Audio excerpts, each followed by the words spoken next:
I still remember the text like it was yesterday. No place for you at my wedding. Don't even think about showing up. My hand shook and the phone felt heavier than it should.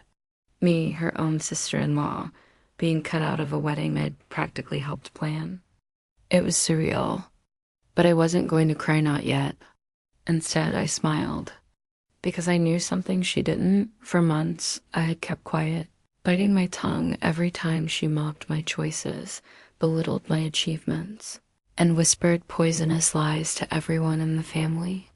I had tolerated the favoritism, the silent stares, the accidental snubs. But her text, that was a line that couldn't be crossed. I booked a vacation the very next day. Just me, a small cabin by the lake, and no WIFA perfect escape. I needed distance, clarity, and time to think. What happened during that escape changed everything. By the time I returned, the family's perfect little world was cracking, and she was powerless to stop it. They all thought I was the victim, but I had quietly become something else. A storm waiting to unravel everything may held. Dear Dot, stay with me. By the end, you'll see exactly why silence can be the deadliest form of revenge. Our family had always appeared perfect on the surface. Big house, shiny cars, Saturday brunches with everyone smiling. But behind closed doors, the cracks were always there, hidden behind polite laughter. Her name was Vanessa, my husband's sister. She was beautiful, controlling, and had perfected the art of manipulation. My first warning sign came at our engagement party. She accidentally spilled wine on my dress, then laughed it off, telling everyone it was cute how clumsy I was. From that moment, I noticed how every compliment I got was subtly twisted into criticism. My husband, Mark, was oblivious or maybe too afraid to confront her. He loved his sister fiercely, and I was the other woman in the family hierarchy. Every holiday, every dinner, Vanessa found ways to assert her dominance. She controlled conversations, made subtle jabs about my upbringing, and painted me as unworthy in front of our parents. Our parents, bless them, were classic enablers. My mother-in-law, a woman obsessed with appearances, often chose Vanessa's side because she understood tradition better. My father-in-law was quieter, letting Vanessa speak for him. It was as if the entire family was a stage, and I was forced to perform a role I never auditioned for. Property disputes added another layer. Mark and I had bought a small inheritance property, and Vanessa insisted we include her in the family decision. Her arguments were subtle at first. We need to honor family ties, or you wouldn't want to upset anyone, right? I gave in, naively thinking compromise would bring peace. But it was only a test of how much control she could wield. It wasn't just control, it was humiliation. At birthdays, she'd give thoughtful items that mocked my failures. At dinners, she'd whisper accusations about how I couldn't handle money or wasn't assertive enough in front of extended family. I felt trapped in my own life, but the tipping point, the wedding, not mine, not Mark's parents, it was Vanessa's. The ultimate display of her power, excluding me entirely. And that text cutting, precise, deliberate, was the final insult. After receiving the text, I didn't react publicly. I didn't cry. I pretended to be calm while my heart burned. Vanessa thought she had won, that I would stew in anger and humiliation. I left town immediately, booking a cabin by the lake in a remote area. No phones, no emails, just silence.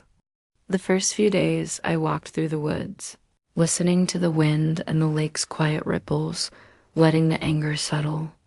And then I noticed the first strange things, odd shadows moving in the corners of my vision, whispers in the trees that weren't there. Maybe it was paranoia, or maybe it was the universe noticing that a storm was brewing. I decided to focus.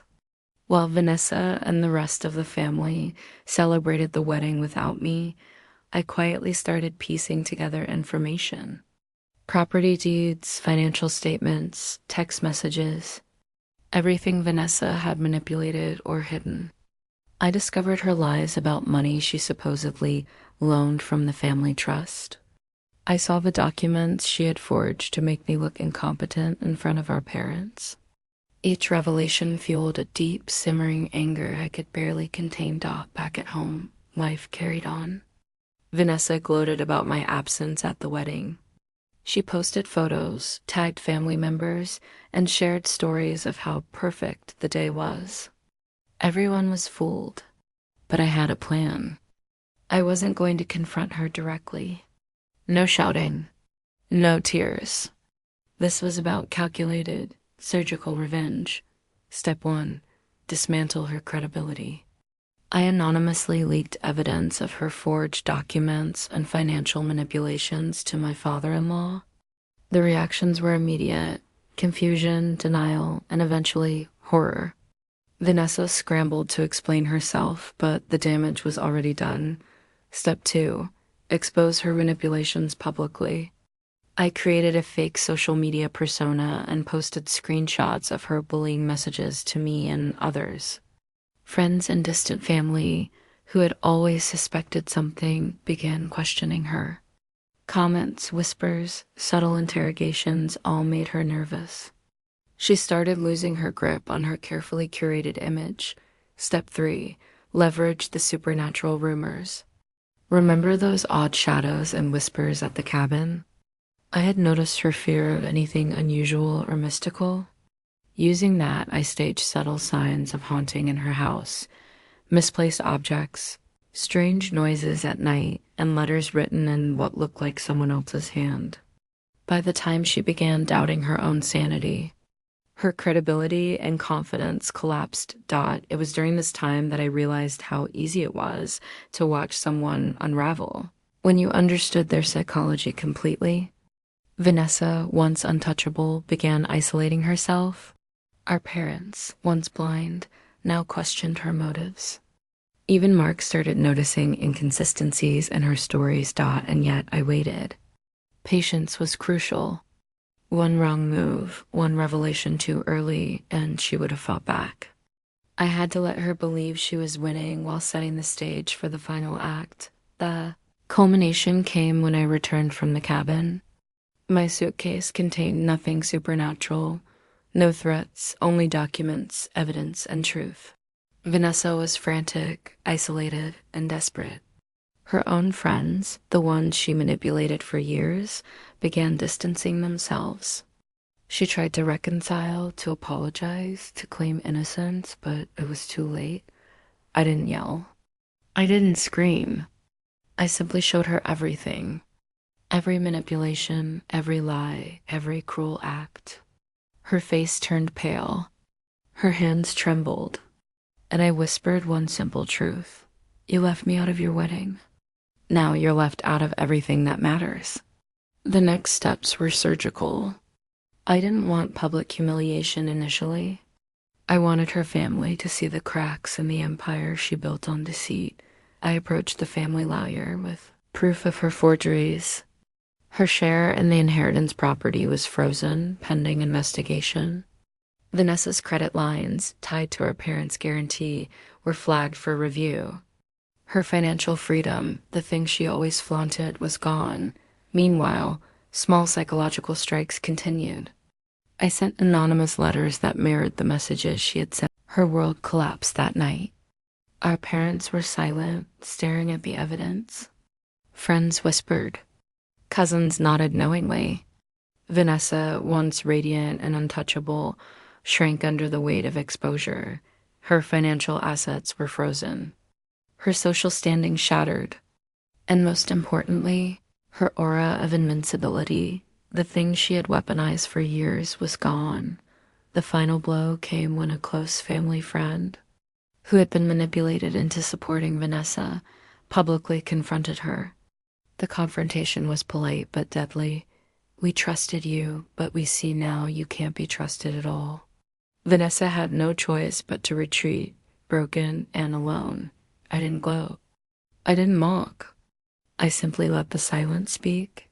The revenge was complete. By the time I left that gathering, Vanessa was a shadow of the person she had once been.